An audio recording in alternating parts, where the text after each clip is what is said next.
Gosoota saamunaa fuulaaf gaarii ta'an kan jedhu ilaalla. Mee gosa saamunaa akkamiitu fuulaaf gaariidha? Isaan kamtu filatamoodha kan jedhu waliin haa ilaallu. Fuulli noormaalii xannacha zayita gogaa oomishan hedduu waan qabuuf yeroo yerootti dhiqachuun barbaachisaadha. Xannachi kun egaa zayita waan oomishuuf wantoota adda addaa gara fuulaatti harkisee qabatee akka fuulli xuraa'u waan taasisuuf yeroo yerootti dhiqachuun barbaachisaadha. Kan gorfamus guyyaatti yeroo 2 dhiqachuudha. Ganama yeroo hirribaa kaanii fi galgala yeroo rafuuf jedhan dhiqachuutu gorfama.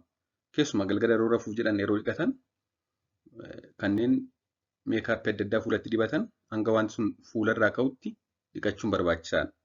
Yeroo akkasii egaa saamunaa kam yoom fayyadame fuulaaf gaariidha kan jedhu of gaafachuun kan hin hafnedha. Mee kamtu gaariidha kan jedhu waliin haa ilaallu.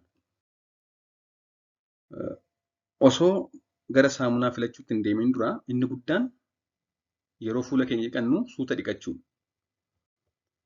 Humnaan riganii dhiqachuun waan xurii baasu nutti fakkaachuu mala, waan sirriitti qulqulleessine nutti fakkaachuu danda'a. Haa ta'u malee qaama namaa keessaa qaama saalaatti taanee gogaan qaama baay'ee haphii ta'e fuularra kan inni jiru. Kanaaf salphaatti miidhama. Yeroo akkasii immoo suuta rigachuun yookaan suuta dhiqachuun barbaachisaadha. Humnaan riganii dhiqachuun hin gorfamu. Yeroo dhiqannu suuta qulqulleessuu qabna jechuudha.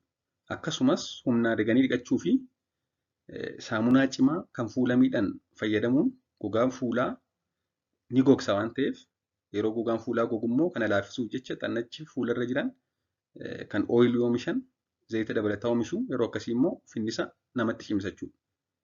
Finnisa qabaannaan namoota akkasii itti cimsa. Kanaaf egaa akka waliigalaatti yeroo fuula dhiqatan humnaan dhiqachuun gaarii miti.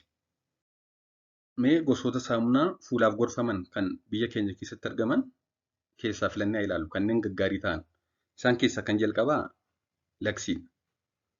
Laksiin nama hundaaf kan ta'u ta'ee keessumaa kanneen waggaa 3 gadii fi kanneen umuriin isaanii waggaa 60 oliif baay'ee filatamaadha. Nama hundaaf hin ta'a.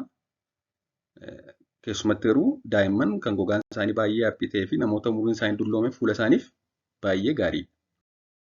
Lammaffaan doovidha. Kun gosa saamunaa ogeeyyiin fayyaa gogaa yeroo hedduu gogaa fuulaa hundaaf filatanidha.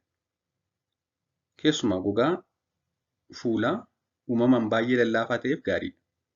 Dooviin gogaa fuulaa kan uumamaan lallaafaa ta'eef baay'ee gaariidha. Haa ta'u malee kun gogaa fuulaa hundaaf yeroo hedduu filatamaadha. Sadaffaan diyaal kan jedhu kanadha. Inni kun gosa saamunaan diyaal jedhu kun jechuudha. Keessumaa kanneen dafqi isaanii foolii gaarii hin qabneef baakteeriyaa kana kan fidan dhabamsiisuun foolii gaarii uumuu waan danda'uuf akkasumas gogaa fuulaaf gaarii waan ta'eef namoota dafqi isaanii foolii gaarii hin taane qabuuf ni gorfama. Inni garbiroon duuruudha. Duuruun gogaa fuulaa jajjabaataa fi kan gogaa ta'e ni laaffisa. Kanaaf egaa namoota gogaan fuula isaanii jajjabaataaf gogaa ta'e isa duuruu jedhan kana yoo fayyadaman moor irra gorfama. Inni garbiraan Protex kan jedhu. Inni kunis ni argama baay'inaanii. Inni kun finnisa wantoota nutti fidan zayitaa fi xurii adda addaa gogaa keenyarraa kaasa akkasumas gogaa fuulaaf gaariidha.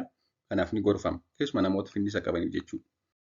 Inni garbiroon kan nuti yeroo hedduu daa'imman biratti beeknu saamunaa Joonsen jedhamudha. Saamunaan Joonsen jedhamu yeroo hedduu daa'immaniif kan oolu ta'ee haa ta'u malee gogaa daa'immaniif taanan namoota gurguddoofis sirriitti ta'a waan ta'eef namni umurii kamiyyuu fayyadamuu danda'a. Kanaaf egaa gosoota saamunaa fuulaaf gaggaarii ta'an gurguddoo ja'an kan hin qabadhee jiru warra kanadha. Waan dhaggeeffattaniif galatoomaa turtii gaarii.